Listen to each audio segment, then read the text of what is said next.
Die meisten Besucher deiner Website verlassen sie wieder, ohne jemals etwas zu kaufen. Das liegt nicht etwa an einem schlechten Produkt oder einem schlechten Angebot. Das liegt einfach daran, dass viele Seiten simple Psychologie ignorieren. Ich zeige dir heute psychologische Trigger, die dir dabei helfen, zögerliche Nutzer in Leads und in zahlende Kunden umzuwandeln. Und zwar ohne einen Cent mehr in Werbung zu stecken. Wir nutzen einfach das, was schon da ist, besser und geschickter. Grab a coffee, let's go! Das erste psychologische Konzept: Social Proof. Stell dir vor, ein neuer Besucher landet auf deiner Website und kennt dich und dein Unternehmen nicht. Warum sollten Nutzer dir vertrauen? Hast du gewusst, dass mehr als 70% von Konsumentinnen neuen Marken skeptisch gegenüberstehen?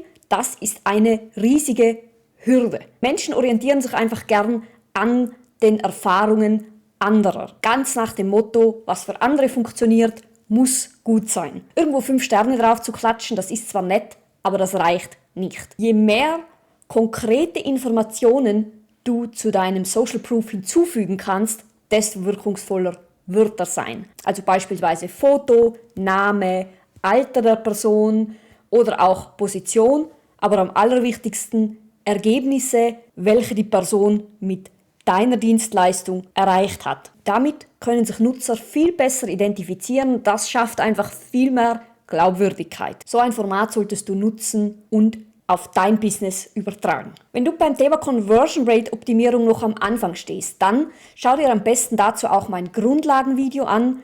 Das verlinke ich dir hier. Dort spreche ich über grundlegende Begriffe wie Conversion, was bedeutet Conversion und Conversion Rate. Und wenn du lieber liest zum Thema Conversion Rate Optimierung, habe ich auch einen ausführlichen Ratgeber auf meiner Website. Den verlinke ich dir in der Infobox. Wenn du neu hier bist, hi, ich bin Beate, ich bin Sparring-Partnerin für Unternehmen in Sachen Website-Strategie und UX-Design. Das heißt, ich verhelfe Unternehmen zu mehr Vertrauen, Klarheit und Conversions über ihre Website durch nutzerfreundliches Design. Dazu zählt auch die Optimierung von psychologischen Triggern auf der Website. Zum Beispiel Verlustvermeidung. Wie oft hast du schon irgendwo ein Angebot gesehen und es direkt danach sofort wieder vergessen? Ständig, oder? Und genauso geht es deinen Besuchern. Entscheidungen werden aufgeschoben, wenn ein gewisser Druck fehlt. Und hier kommt Verlustvermeidung ins Spiel.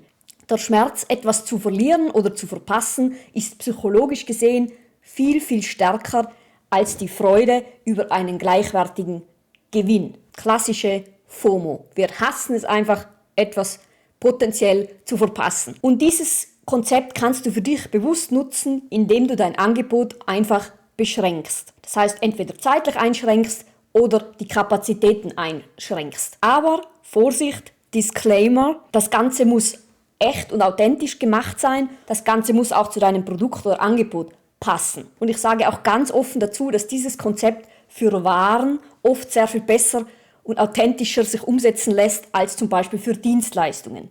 Also dass bei einem Produkt nur noch 2 Stück auf Lager sind, ist oft wirkungsvoller, als wenn du ein Beratungsunternehmen bist und sagst, dass du in diesem Monat nur noch 2 Kunden berätst. Also behalte das unbedingt im Hinterkopf. Aber noch einmal zurück zur Echtheit. Fälsche niemals solche Angebote. Kunden sind ja nicht dumm. Wenn du Restplätze einblendest, dann lass es keine leere Floskeln sein, sondern echte Knappheit. So wie ich zum Beispiel das mache auf meiner Landingpage für meinen Early Bird Modus 2026, wo ich eingeblendet habe, dass dafür 2 Plätze verfügbar sind. Es gibt wirklich nur 2 Slots. Ich bin solo selbstständig und kann realistischerweise nur 2 Projekte in einem Monat annehmen. Natürlich abhängig von der Projektgröße, aber es wäre jetzt trotzdem unrealistisch zu sagen, dass es unendlich viele Verfügbarkeiten für dieses Angebot gibt. Zumal bei dem Angebot ja auch noch der Mehrwert erhöht ist durch einen kostenfreien Strategieworkshop, den man noch on top bekommt, was ja für mich auch wieder mehr Aufwand bedeutet als jetzt bei normalen Projekten. Hier sprechen wir von realistischer, echter Knappheit. Und dieses Gefühl der Knappheit, das hilft Nutzern eben dabei, Entscheidungen zu treffen und führt eher zu Handlungen. Wenn dich mein Early Bird Modus interessiert, bei dem du bei Buchung bis zum 30.11. einen kostenfreien Strategieworkshop on top bekommst, dann schau unbedingt in die Infobox und in den ersten angepinnten Kommentar. Der dritte psychologische Trigger, den du für deine Website nutzen kannst: Entscheidungsparalyse. Und wer kennt es nicht, Wer war nicht schon einmal im Supermarkt vor diesem Regal mit den Marmeladen oder den Mehlsorten und hatte keine Ahnung, wofür man sich entscheiden soll. Und genau das ist Entscheidungsparalyse. Und diese Lähmung provozieren auch sehr viele Webseiten, indem sie Nutzer einfach mit sehr vielen Optionen überfrachten. Und dabei ist sehr gut erforscht, die Kaufwahrscheinlichkeit sinkt extrem ab, wenn mehr als 6 Optionen zur Verfügung stehen. Und der Grund ist ganz simpel. Unser Gehirn ist darauf ausgelegt, Energie zu sparen. Und viele Optionen müssen ja auch verarbeitet und abgewogen werden. Das heißt, viele Optionen führen im Gehirn zu Stress. Im schlimmsten Fall tut man eben lieber gar nichts. Und die Lösung liegt eben darin, Optionen zu reduzieren, Nutzer gezielt zu führen, Reize zu reduzieren und Kategorien zusammenzufassen. Das Ziel ist eben nicht, alles zu zeigen, was du so anbietest, sondern eben nur wenige ausgewählte Angebote. Wenn dir dieses Video gefällt, dann gib doch einen Daumen nach oben und abonniere den Kanal, um kein Video mehr zu verpassen. Ich poste wöchentlich zum Thema Website-Strategie und UX-Design, also abonniere die Glocke, um da nichts mehr zu verpassen. Der nächste psychologische Trigger, den du nutzen kannst: sofortige Belohnungen. Unser Belohnungszentrum will immer Dopamin.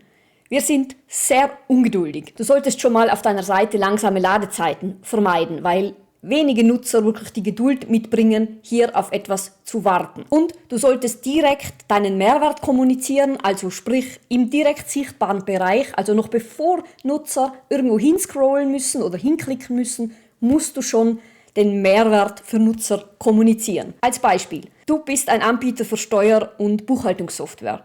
Du könntest in deinem direkt sichtbaren Bereich die Headline Cloud-basierte Steuersoftware für Unternehmen beispielsweise nutzen. Das ist fein, aber das sind Fakten und Features und bietet null Mehrwert für den Nutzer. Wenn du jetzt aber erkennst, dass du für deinen Endkunden ein Zeitproblem löst, nämlich dass der Kunde mit deiner Software die Steuererklärung viel schneller erledigen kann als ohne deine Software, dann kannst du das für deine Headline nutzen und kannst zum Beispiel sagen: Steuererklärung erledigt in nur 10 Minuten mit unserer cloud-basierten Software. Das ist sofortiger, messbarer Nutzen und eine Instant-Belohnung für Nutzer, die auf deiner Seite landen. Eine schnelle Lösung für ein lästiges Problem. Übrigens, wenn du zum Thema Website-Psychologie Fragen hast, dann schreib sie doch gerne in die Kommentare. Der nächste psychologische Trigger, den du nutzen kannst: Mikro-Commitments und Reziprozität. Käufe und Anfragen sind komplexe psychologische Prozesse. Die kleinsten Unsicherheiten können hier dazu führen, dass Nutzer einfach abbrechen. Und ganz oft ist der Grund auch Purchasing Pain, also auf Deutsch Kaufschmerz. Das heißt, der Prozess, wenn wir Geld ausgeben, ist unterbewusst mit sehr vielen Ängsten und Unsicherheiten verbunden. Und dem musst du auf jeden Fall entgegenwirken. Und es spielen da Faktoren eine Rolle wie die Länge von dem ganzen Prozess, Fragen zur Privatsphäre und Sicherheit, dann Fragen zu Preisen oder auch Fragen zu nächsten Schritten. Und hier kann ich dir nur den Tipp geben, mit kleinstmöglichen Commitments zu arbeiten. Das heißt, anstatt nach einem großen Ja und einem großen Commitment zu fragen, frag nach dem kleinstmöglichen Schritt, nach einem kleinen Ja, und das ebnet den Weg für eine größere Entscheidung. Und das kannst du machen, indem du erstens den Prozess verkürzt, also unnötige Felder reduzierst, indem du mit sehr einfachen Fragen einsteigst, und du kannst dem Ganzen auch durch Reziprozität entgegenwirken. Das heißt, wenn du Nutzern zuerst etwas gibst, bevor du etwas verlangst, dann sind sie auch eher gewillt,